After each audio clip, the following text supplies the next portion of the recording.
In this video, I'll be showing you how you can edit your raw photos and make them pop when it comes to Photoshop. So in this video, we shall be making the raw file pop and later on work on the skin tones to get beautiful colors when it comes to skin tones that are going to be even. So we shall be working on evening out the skin tones, and to download the raw image, simply check the link in the video description to download the raw file, practice and follow along with.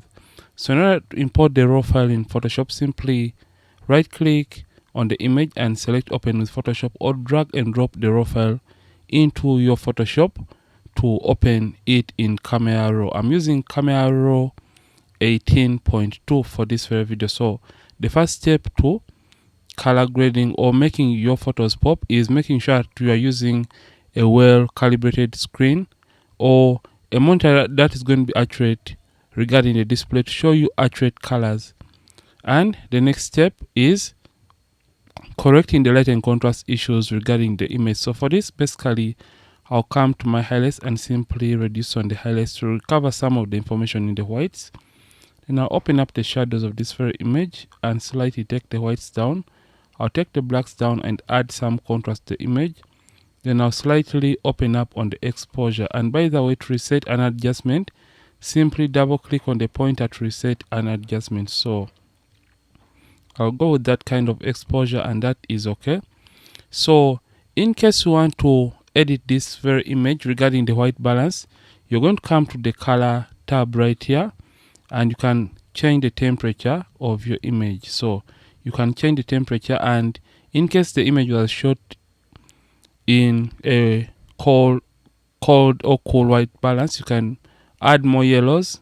And in case it was shot in a warm white balance, in case the image is yellow, you can move the temperature slightly towards this other side, which is the blues, to reduce on the amount of yellow. So I'll just come and add some vibrance to this very image to about 3.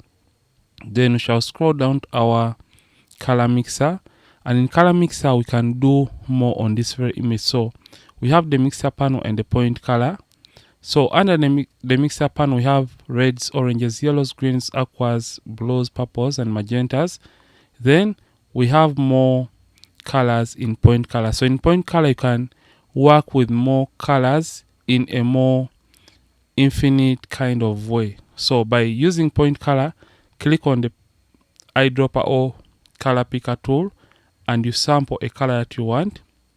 Then you can adjust it accordingly. So in case you wanted to adjust this or the greens, you can decide to increase on the saturation of the greens like that, or you can even decide to hue the greens to your taste or to your liking. So I'll just do this.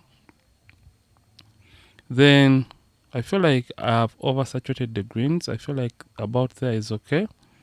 Then you could even take down the luminance.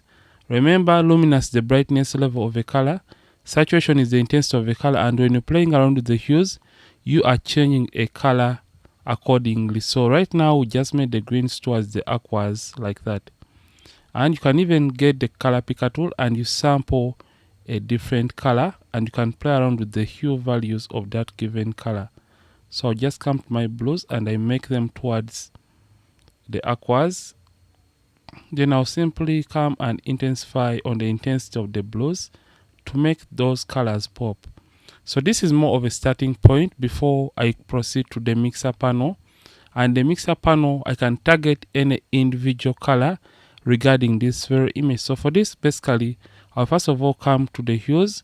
Remember, hue is all about changing a color. So I'll just come to the blues because this is blue, and I'll just come and I play around with the hues of the blues like that. Then I could even come to my saturation and slightly intensify on the saturation. You can decide to desaturate the blues or you can increase on the intensity of the blues. Then you can even come to the hues of the greens, and under greens you can make it towards the aqua side like that until when you get a color that looks perfect for you. So I'm just going to come to the luminance and I slightly darken. Remember, luminance is the brightness level of a given color. So in case I wanted this image to pop even more, I'll come to another panel which is color grading. And color grading, we have midtone, shadows and highlights. So you can affect a given color regarding the midtones, the highlights, and the shadows. So for this, basically, I'll just come the midtones. So when you click in the middle and you drag this towards the edge, you can see that you're going to be adding a given color in the image. So the closer it is towards this outer circle, the more intense that color is going to be, and the closer it is towards this middle area, the less saturated that color is going to be. So I'll just add a tiny bit of yellows to the midtones. I feel like about that is okay. Then in case we want to make the image even pop, we shall come to the calibration panel, and in calibration we are going to come straight to the blue primer, because this deals with the reds and the greens in the image. So if I'm to move this forward like that, you can notice that the overall image is going to be popping at this point, but this looks awkward. So all you have to do is just add a tiny bit of saturation and a blue primary, and don't overdo it. So you can say before, after for just the calibration, and this is the overall image before and after, before, after. So right now we are done processing this very image regarding colors and any kind of manipulation that we would love to do to this very image. So for the next step, we're just going to come and click on open to open this photo in Photoshop. So right now in Photoshop, we shall be dealing with the skin color or the skin tones of this very subject or model at this point. So for this, we're just going to be using a very simple technique regarding the skin tone matching, and this technique is going to be by using the solid color adjustment layer. So just come to adjustments right here and simply come and select solid color. Once you select solid color, come and click on OK. Then come and turn off the solid color layer. Double click on the solid color icon right here to open up this option right here. Then all you have to do is simply zoom into the skin of the subject and you sample a color that you prefer from the subject's skin. So for this, I'm just going to sample at about this area right there and click OK. And by the way, you can change this color later on. So just come and turn this layer back on. After turning it on, all you have to do is come into the blend mode and changing it from normal to color. Since we are dealing with colors, then you're going to come to this white layer mask and press Ctrl I on the keyboard, or you can use Command I on the keyboard to invert the effect. Then we shall come to the brushes and get the normal brush tool, and for settings, make sure it is a soft round brush. The mode is set to normal, opacity and flow at 100%. Then ensure that you have black and white on these two color swatches. In case you have any color that is not black and white, you can simply press D on the keyboard to reset this to black and white, or you can simply click on the tiny color swatches right here to reset these colors to black and white, or you can switch between black and white by using this arrow key. So make sure white is the foreground color, and all you have to do is start painting on the skin. Yeah, just come and paint over the skin like that. So take your time as you're painting, because at the end of it all, you don't want to leave out certain areas unworked on. So just paint, be careful with this process. Yeah, if you want really perfect results. So I'll just paint like that. And by the way, you can increase or reduce on the size of your brush by using the open and close square bracket keys on the keyboard. Reduce or increase on the size of the brush depending on how big or how small the area you want paint on is. So I'm just going to paint like that.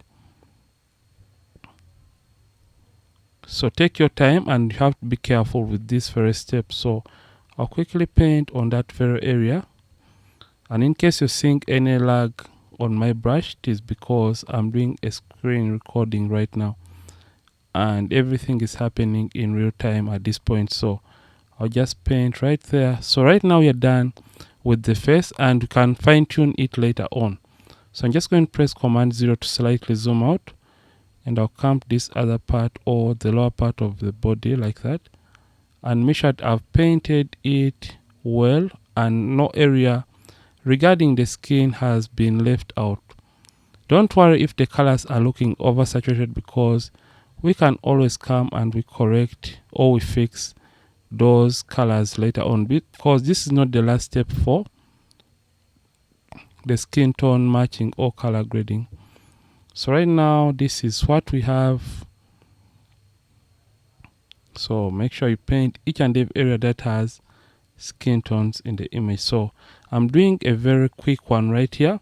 So in case you make a mistake and you painted extras in areas that you do not want to be affected, all you have to do is switch the brush back to black as the foreground color, and black is going to help you erase the effect from unwanted areas at this point. So I'm just going to come and erase it from that very area because it was peeling out.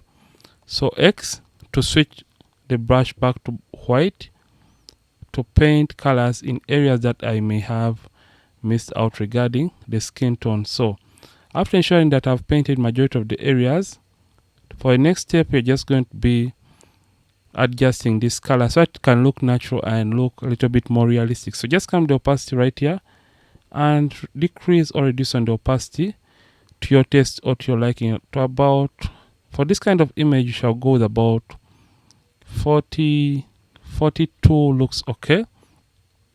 Then we're going to fine tune this color. In case the color is looking too unnatural or too reddish, all you have to do is coming and creating a hue and saturation adjustment layer. Come and target the reds, and you can come the lightness and take down the lightness, and this is going to help you reduce on the oversaturated colors, especially within the image or the reds.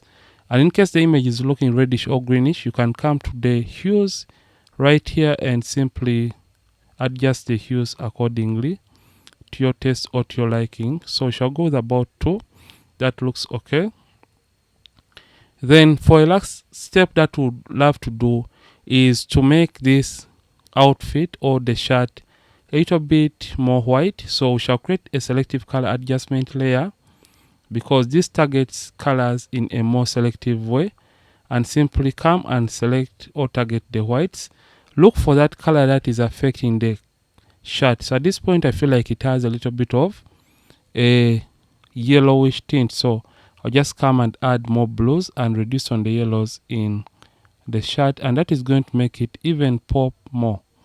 You can see what we have, so you can see a before selective color and the after.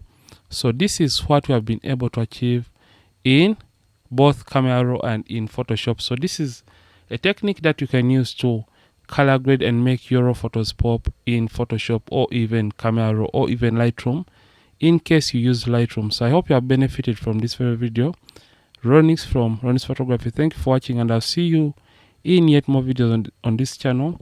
Don't forget to please like the video, keep practicing, and as well keep creating.